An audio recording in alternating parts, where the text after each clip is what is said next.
Today we'll be doing work on a 2000 Saturn SL2. We'll be removing the PCV valve and its components, cleaning some of the components, and replacing some of the components.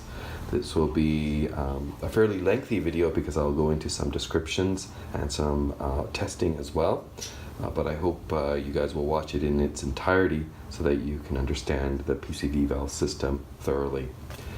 The items that you'll need is a screwdriver with a flathead. This will be used to remove the throttle body manifold or the air intake pipe that goes into the throttle body cleaner just to clean the butterfly valve on the throttle body.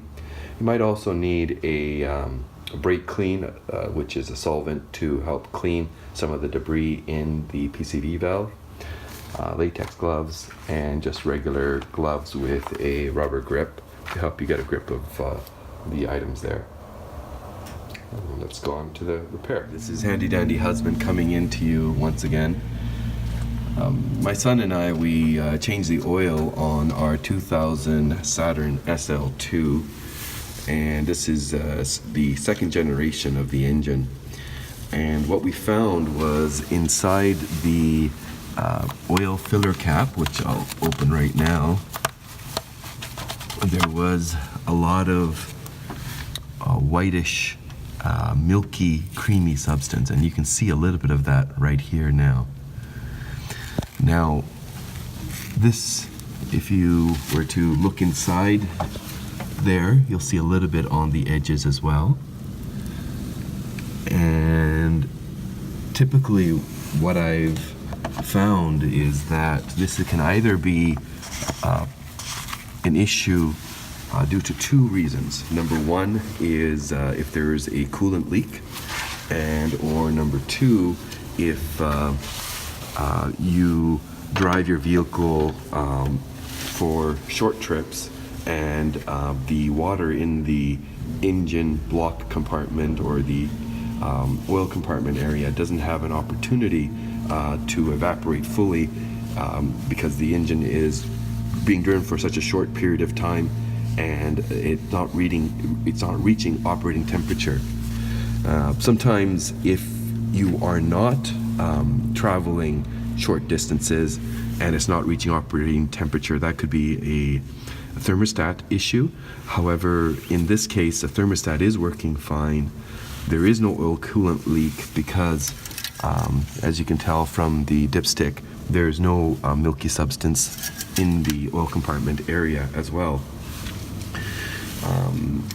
Now, when a vehicle is driven over a short period of time and you get that white milky substance built up, what ends up happening is it can very quickly create sludge within the engine as well as block the PCV valve, and that on this motor is right on top of this rocker panel, and the positive crankcase ventilation valve is responsible for releasing a built-up blow-by gases that the engine is subject to during normal combustion.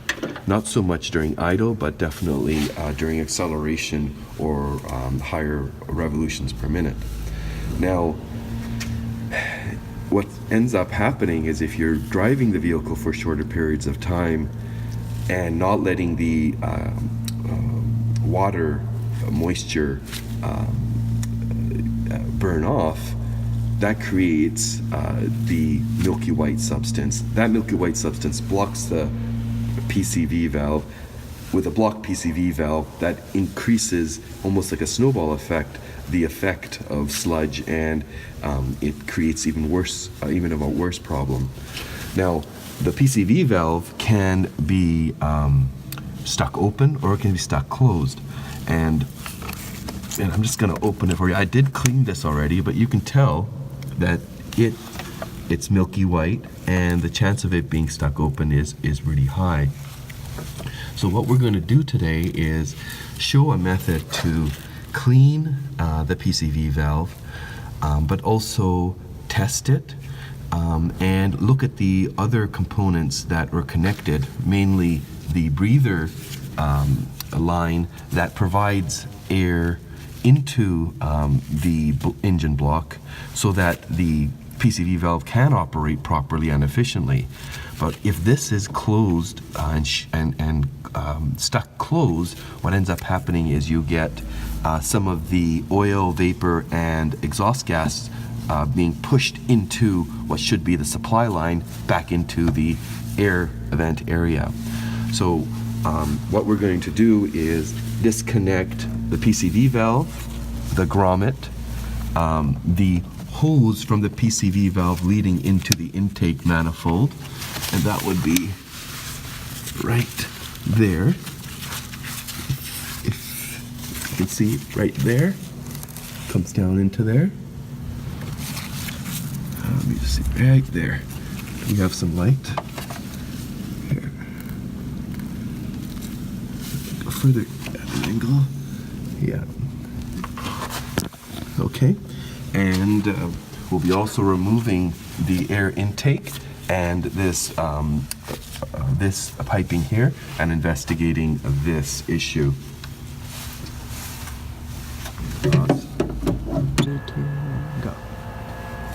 Now, as I said, we were taking off this intake manifold pipe, and I've taken it off, but just to show you where it goes on the Saturn SL2 2nd Gen, it's right there. Can you see it there? Yeah. And next step I'll be doing is removing this component and investigating inside it, and that's the component that brings air into the throttle body itself. So I'll just be removing that we were loosening that screw and pulling it out completely, and detaching these 4 clips, which I've already done, for the air filter itself, air filter housing itself. Okay, I'm going to do that now. Okay, so I've loosened this screw there, and I'm just going to use some elbow grease and remove that part. I'm going to loosen this part, and as I said, I've already detached these hooks, so I can just remove this completely out. Okay. Now, what I want you to do is take a good look at the inside here. And as you can see, there isn't any white milky residue on top of the air filter cover or on top of the air filter, which is a good thing. And if you take a look inside here, despite the little bit of dirt around the actual opening for the throttle body, there isn't any milky substance inside there. But what is of concern is this milky substance on the bleeder.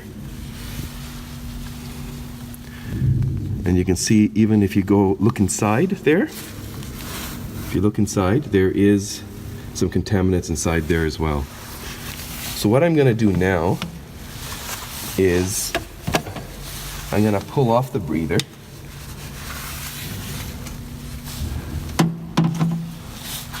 And we can take a look inside here.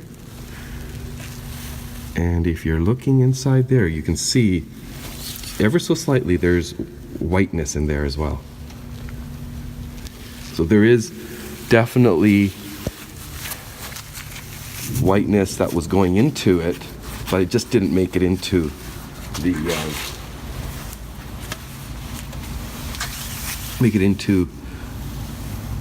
it didn't make it very far. You can see this is a little bit deeper. This is a part that was coming off of the engine.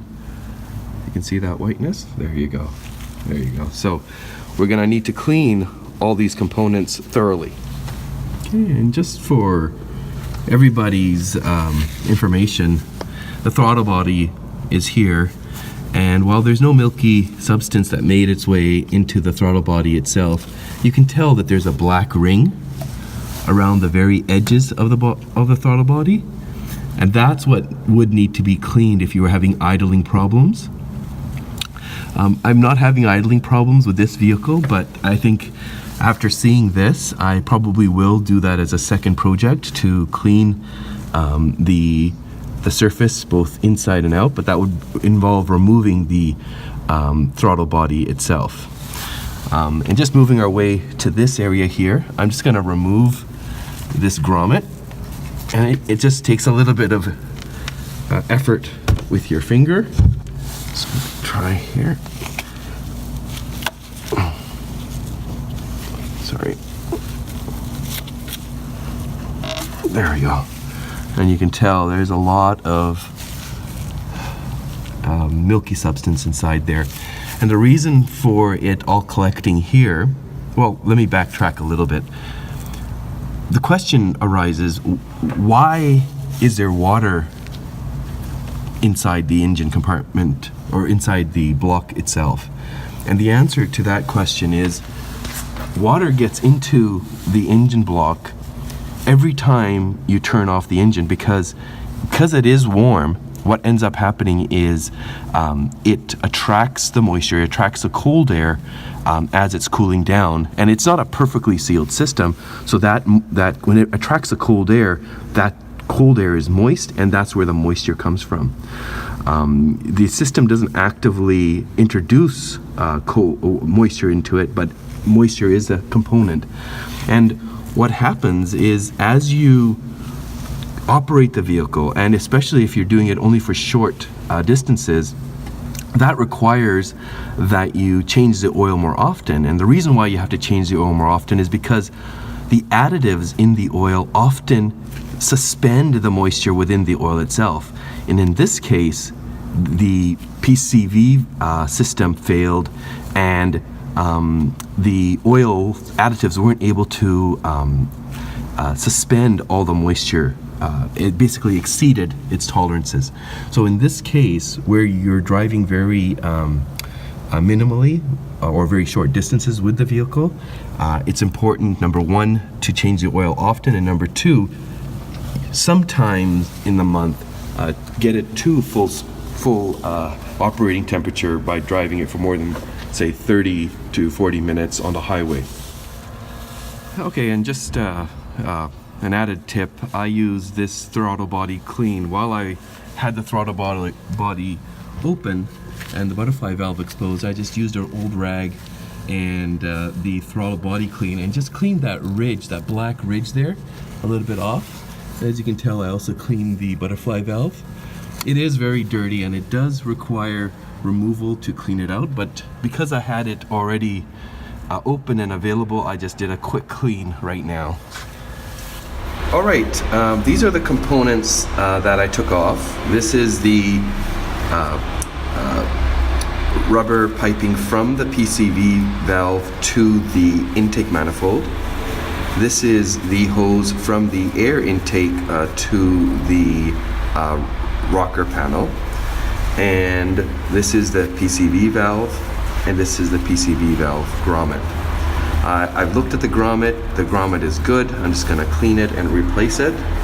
Now I'm gonna temporarily clean the PCV valve, but all that's gonna do is give me a clean PCV valve.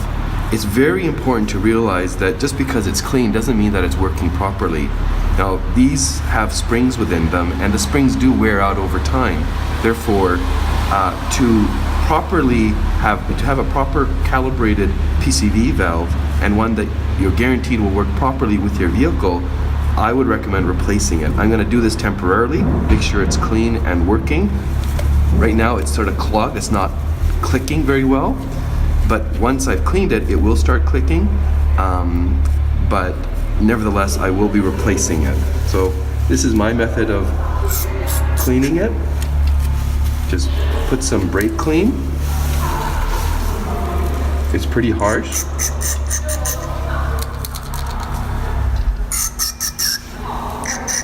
But for our purposes, it's effective. And you can see it's working out really well. Wear gloves.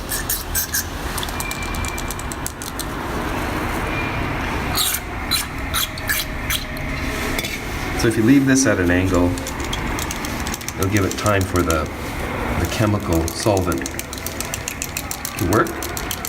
So The inlet pipe I'm going to clean with BrakeKleen. Now, this is not recommended for rubber products, but because I want it to work as quickly as possible and degrease it, I'm going to quickly spray it down into the pipe, and then I'm going to wash it out with proper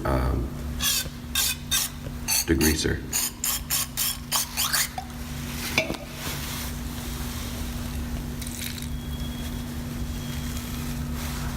Okay.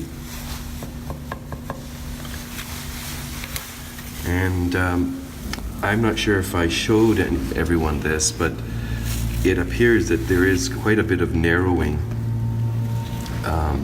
that is apparent with this PCV pipe to the intake, and we'll be trying to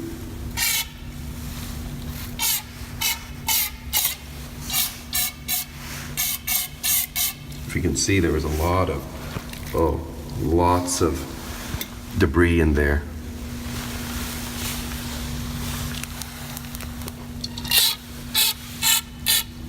I'm not sure if just cleaning would have got rid of all this debris, but especially with just say a detergent. But now that we've got rid of some of it,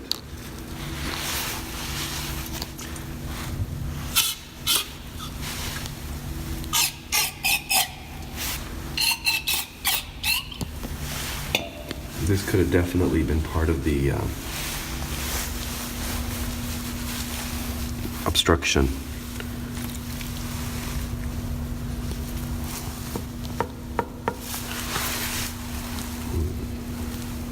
So it's still not 100% clear inside there. Try to get some light in there. All right, we've cleaned thoroughly the PCV pipe going into the intake manifold, the PCV valve, the PCV grommet, and the PCV air intake hose. Now, as I said before, this is a lot more sound and clinking than it was before, but I'm not happy with it still. Because it is rusted, I want to replace it, but I don't have a replacement part with me right now. And what I want to do is get a new one, and I'll put a new one in at a later time. And as I said before, a lot of YouTube videos have indicated that just cleaning it is sufficient, but I would be of the opinion that cleaning it only gives you a clean PCV valve. It does not give you a new PCV valve. And it would be incorrect to assume that an old PCV valve has the same effective abilities as an old PCV valve. So a new one will have a new spring, it will be calibrated properly, and it would not have been subject to the same wear and tear as this old one. So I think a lot of people may disagree, but I think a new one, because it's such a cheap part to replace, is the best way to do it. So what I'm going to do now is put the pieces back together part by part. All right, so here's the air vent, and what I did was I cleaned the area that the gasket of the air vent will sit into so that it is complete and debris free. That's on. And now I'm going to be placing the pipe, the intake air pipe, back in position. Just remember this grommet here. And I'm going to be placing that on. Keep it loose initially. And with just a little bit of elbow grease, wrestle it back on. There you go. And that's on. I'm going to tighten it off camera. Okay, so I've tightened the pipe onto the throttle body, and as I mentioned before, I also did clean the throttle body just from the outside. And I wanted to emphasize, don't spray throttle body cleaner directly into the throttle body. What I did was I just sprayed a rag, a white rag, sprayed that with a throttle body cleaner and then used that to clean the inside. And again, this will be cleaned at a later time fully. And as you can see here, I've cleaned the oil filler as well as the, there you go, cleaned the oil filter as well as the PCV area, and that will prevent any large or chunks of the milky white substance coming in and clogging the filter or the valve again. And I'm just going to snap on the 4 clips. Okay, next step, I'm going to be placing the grommet back in its place. Now sometimes a little bit of oil can help ease the grommet in place, but I'm just going to do it freehand. And you just twist the grommet around so that it's seated properly. And of course, the oil filler.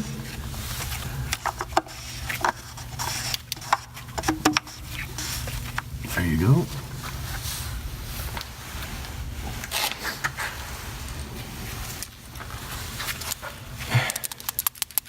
Here's the PCV valve. It's going to go into the top one. I'm going to position it before I place the PCV valve in to the top area. Okay, there we go.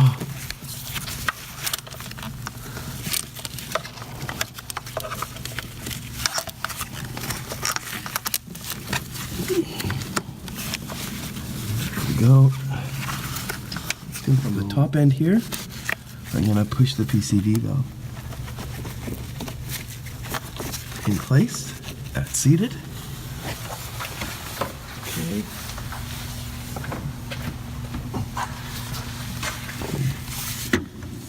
Let's see that back in position there. Okay. Next, we'll place this back in position and this back in position. And there you're done. Alright, this is part 2 of the PCV valve repair, and basically what I want to do is show everybody what you can expect and how to test a PCV valve. There's three basic ways. The first is to crimp this pipe and see if there's an accompanying reduction in revolutions per minute when the vehicle is in idle. Now I've left this vehicle reach operating temperature, and this hose is really thick and I don't want to crimp it and damage its integrity, so I'm not going to use that method.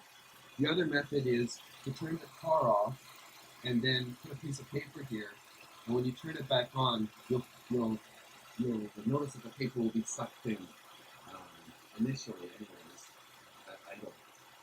The third way, and this is the way I'm going to show you now, is you just pull out the PCV valve and you plug it, and you can hear that click. It's been a couple of weeks, and we actually ordered a new package of PCV valves. Because the Saturn SL2 is no longer manufactured, and actually the Saturn Corporation is no longer in existence, I bought them with the minimum order, which is 5 PCV valves.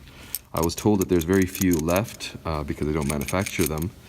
And the good thing about these PCV valves is that the plastic is, I guess, shrinked onto the PCV valve itself. If you go to a generic store, what they're going to do is provide you with a metal piece and then expect you to put this plastic piece on, remove it from your existing one and put it back on to the new one. And it's very, very difficult to do so. So it's better to buy a stock of these. And if you can hear that clicking noise. What I'm going to do is take off the existing PCV valve. Let me just put this one on the side here. And you can tell, you see how it's a dull rattle as opposed to the more crisper. And of course, it's all grimied up, and this is brand new. Okay, and that concludes our video. Hope you guys found this helpful, and hope it helps you clear up your PCV valve issues in your Saturn SL2. Thank you.